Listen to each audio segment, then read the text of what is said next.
Thank you so much. Thank you for your word. Thank you for your support. Thank you for your invitation. Dear ladies and gentlemen, at the start of conference, every country usually shares its stance, priorities, whether officially, openly, or through informal talks with journalists, with partners. And this year, a country that was not even invited still made its presence known. A country that everyone talks about here, not in a good way.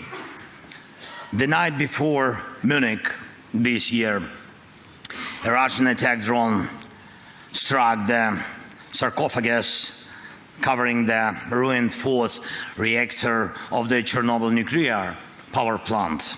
It was a modified Shahid drone, Russian drone, a technology passed on to Russia. Its warhead carried at least 50 kilograms of explosives.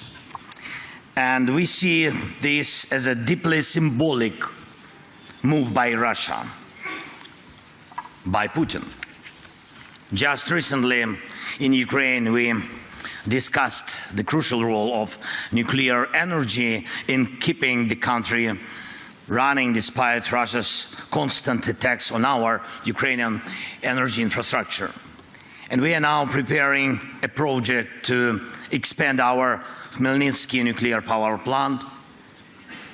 Just one day before the Munich, I was there on the plan, and with involvement from American businesses and including Westinghouse. The project will strengthen the energy security of not just Ukraine, but our entire region of Europe. And we also recently spoke with President Trump and his team about nuclear energy and Europe's largest nuclear power plant, our Zaporizhzhia plant, which is currently occupied by Russia. And Russia responded by sending a drone to hit Chernobyl's sarcophagus, which shows radioactive dust and debris. And this is not just madness. This is Russia's stance. A country that launches such attacks does not want peace. They don't want. It is not preparing for dialogue. Almost every day, Russia sends up to 100, even more, Shahid drones at us each day, and regular ballistic missile attacks, and a steady increase in aerial bomb strikes. But that's not all. This year, Moscow plans to create 15 new divisions, adding up to 150,000 soldiers. That's more than the national armies of most European countries. Russia keeps opening new army recruitment centers every week. And Putin can afford it. Oil prices are still high enough for him to ignore the world. And we have clear intel that this summer Russia plans to send troops to Belarus under the pretext of training exercises. But that's exactly how they staged forces before their full-scale invasion to Ukraine 3 years ago. Is this Russian force in Belarus meant to attack Ukraine? Maybe. Or maybe not. Or maybe it's meant for you. Let me remind you, Belarus borders 3 NATO countries. It has effectively become a foothold for Russian military operations. According to both Putin and Lukashenko, Belarus now hosts banned weapons, medium-range missiles, and even nuclear arms. Putin clearly sees Belarus as just another Russian province now. And we need to be realistic. If someone is setting up a military launch pad, we need to ask, what should we do about it? And more importantly, what can we do before the next attack? the next invasion. Remember, there have already been provocations on the Polish and Lithuanian borders with Belarus, migrant crisis staged by Russian intelligence to store up chaos in Europe. But what if next time it's not migrants? What if it's Russian troops or North Korean troops? Make no mistake, North Koreans are not weak. They are learning how to fight now, how to fight the modern war. And what about your armies? Are they ready? And if Russia launches a false flag operation or just straight up with no insignia from Belarus, like how Crimea got taken in 2014, how fast will the allies respond? And will they respond at all? Yesterday here in Munich, the US Vice President made it clear. Decades, he said, decades of the old relationship between Europe and America are ending. From now on, things will be different, and Europe needs to adjust to that. Ladies and gentlemen, I believe in Europe, and I'm sure you believe too. And I urge you to act for your own sake.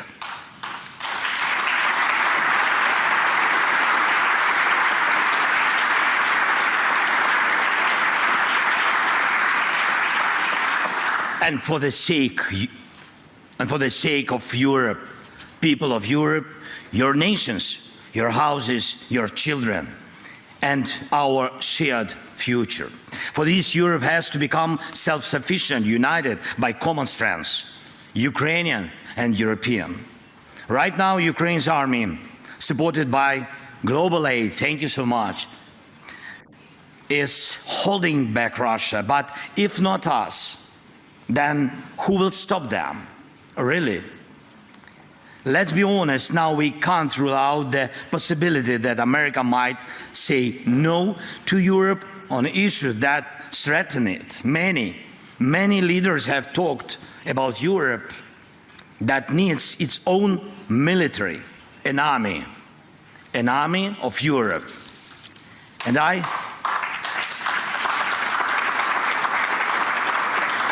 I really believe that time has come. The armed forces of Europe must be created. This is not harder than standing firm against Russian attacks, as we have already done. But this is not just about increasing defense spending as a GDP ratio. Money is needed, of course, yes, but money alone will not stop an enemy assault. People and weapons don't come for free. But again, it's not just about budgets, it's about people realizing the need to defend their own home.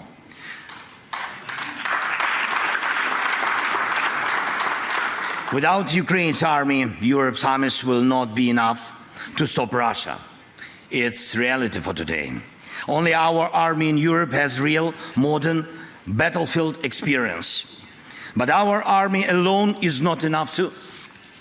And we need what you can provide: weapons, training, sanctions, financing, political pressure, and unity. 3 years of full-scale war have proven that we already have the foundation for a united European military force. And now, as we fight this war and lay the groundwork for peace and security, we must build the armed forces of Europe so that Europe's future depends only on Europeans, and decisions about Europe are made in Europe.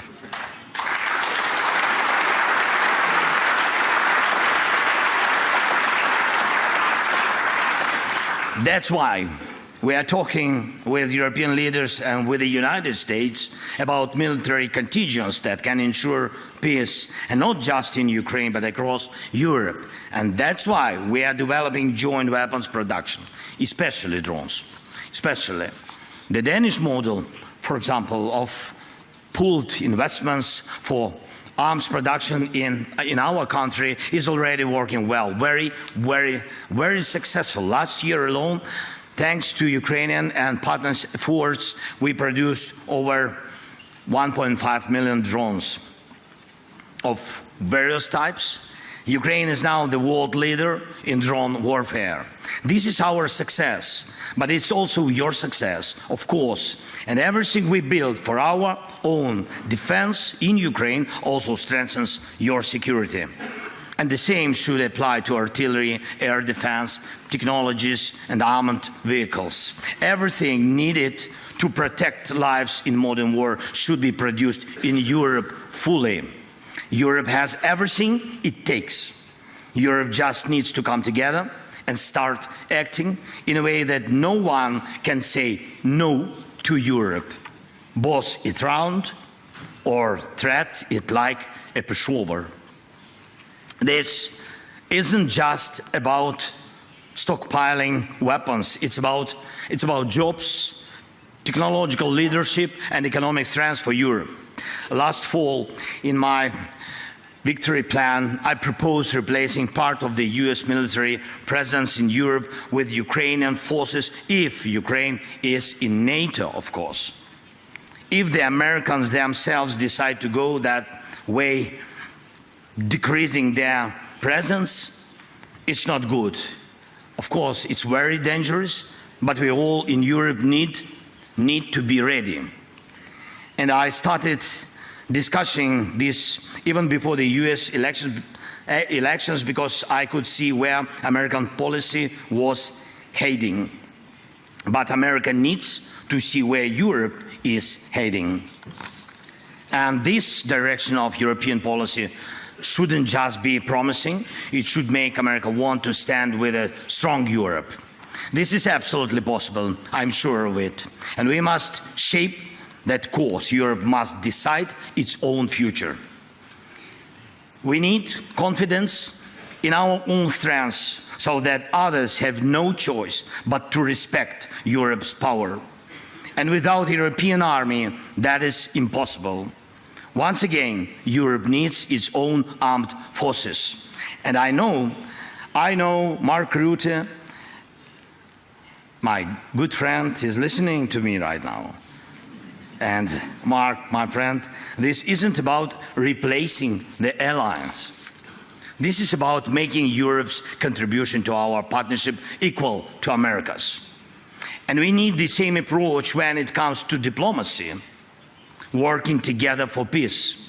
Ukraine will never accept deals made behind our backs without our involvement.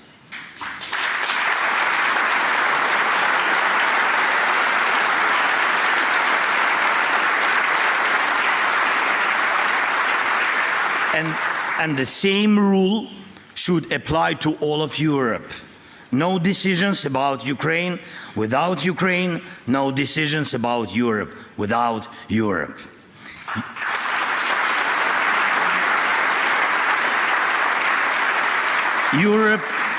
Europe must have a seat at the table when decisions about Europe are being made. Anything else is zero. If we are left out of negotiations about our own future, then we all lose. Look at what Putin is trying to do now. This is his game. Putin wants one-on-one talks with America. Just like before the war, when they met in Switzerland and looked like to carve up the world. Next, Putin will try to get the US president standing on Red Square on May 9th this year, not as a respected leader, but as a prop in his own performance. We don't need that. We need real success. We need real peace.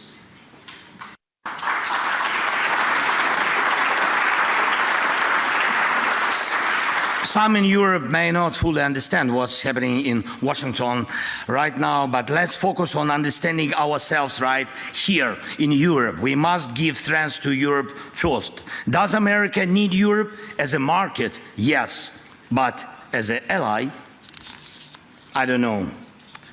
For the answer to be yes, Europe needs a single voice, not a dozen different ones.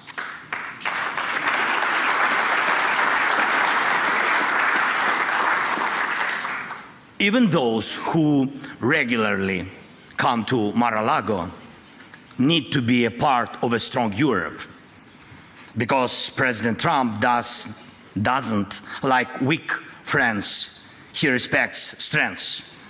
Next, some in Europe may be frustrated with Brussels, but let's be clear. If not Brussels, then Moscow. It's your decision.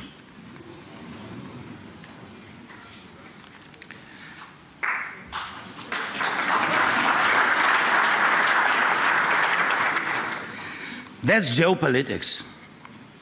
That's history. Moscow will pull Europe apart if we, as Europeans, don't trust each other. A few days ago, President Trump told me about his conversation with Putin. Not once did he mention that America needs Europe at the table. That says a lot. The old days are over when America supported Europe just because it always had. But President Trump once said, what matters is not the family you were born into, but the one you built. We must build the closest possible relationship with America, and yes, a new relationship, but as Europeans, not just as separate nations. That's why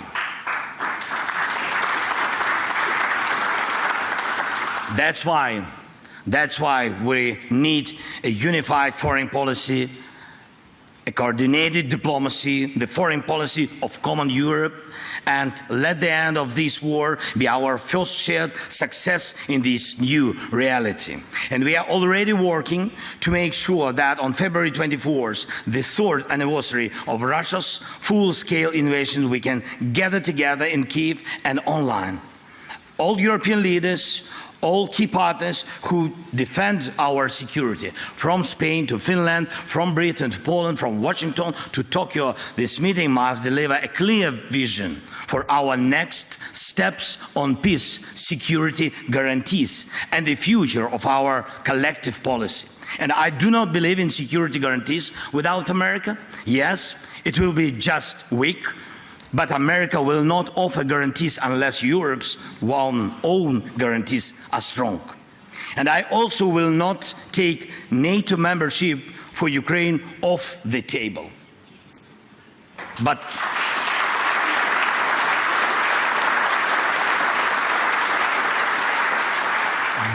right now, the most influential member of NATO seems to be Putin, because his whims have the power to block NATO decisions. And that's despite the fact that it was Ukraine's army that stopped Russia, not a NATO country, not NATO troops, but only our people and our army. And there are no foreign armies fighting on Ukraine's side in this war, but Putin has lost almost 250,000 soldiers in this war. Over 610,000 have been wounded. Just in the Battle of Kursk, our troops eliminated nearly 20,000 Russian soldiers. We completely destroyed the North Korean units that Putin had to bring in because his own forces were not enough to hold back our counteroffensive. For over 6 months now, Ukrainians have been holding a foothold inside Russian territory, even though it was Russia that wanted to create a buffer zone inside our land, in Ukraine. And I am proud of Ukraine. I am proud of our people.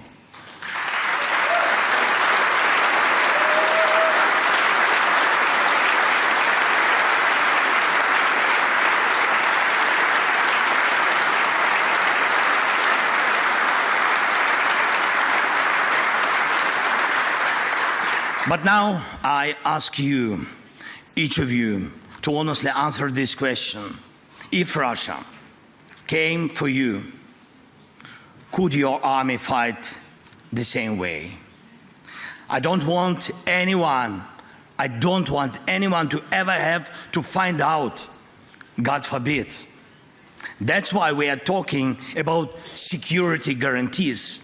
And that's why we believe that the core of any security guarantees for Ukraine must be NATO membership.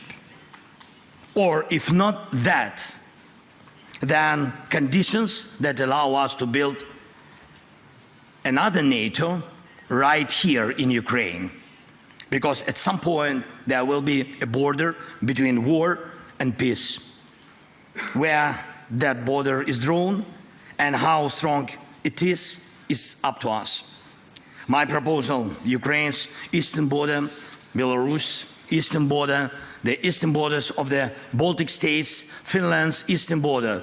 That is the strongest security line for all of us in Europe, because that is the line of international law.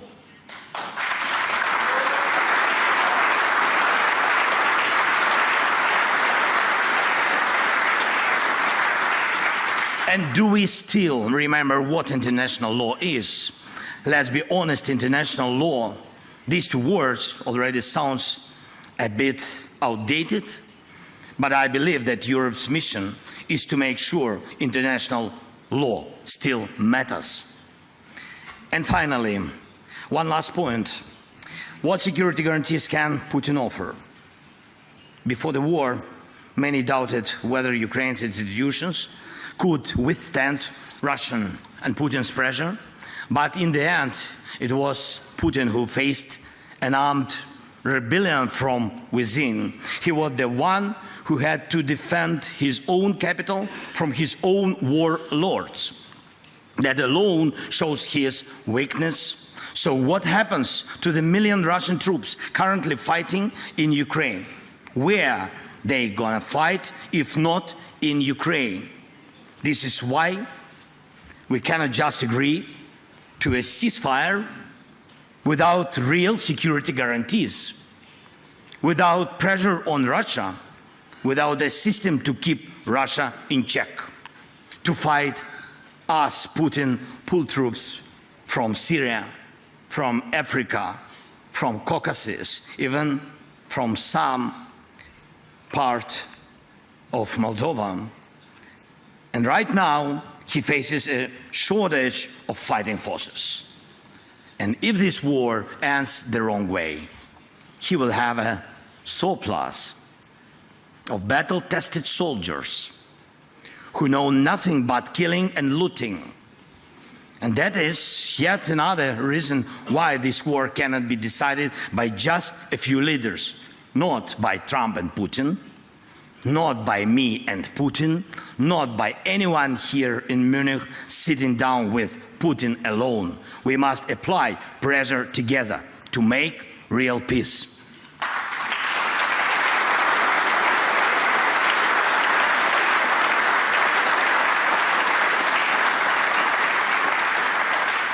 Putin cannot offer real security guarantees, not just because he is a liar, but because Russia, in its current state, needs war to hold power together. And the world must be protected from that. So, first, the armed forces of Europe as an upgrade to NATO. Second, a common European foreign policy. Third, a level of European cooperation that Washington has to take seriously. Fourth, international law. And fifth, keeping all pressure on Russia, because that the pressure is what guarantees peace, not Putin's words, not just some papers. Putin lies, he is predictable, and he is weak. We must use that now, not later. And we must act as Europe, not as a bunch of separate people. So some say that the new year comes not on January 1st, but with Munich Security Conference. This new year starts now, and let it be the year of Europe, united, strong, security, and in peace. Peace for Ukraine, peace for Europe, peace for all the world, for all your families. Thank you so much. Slava Ukraini!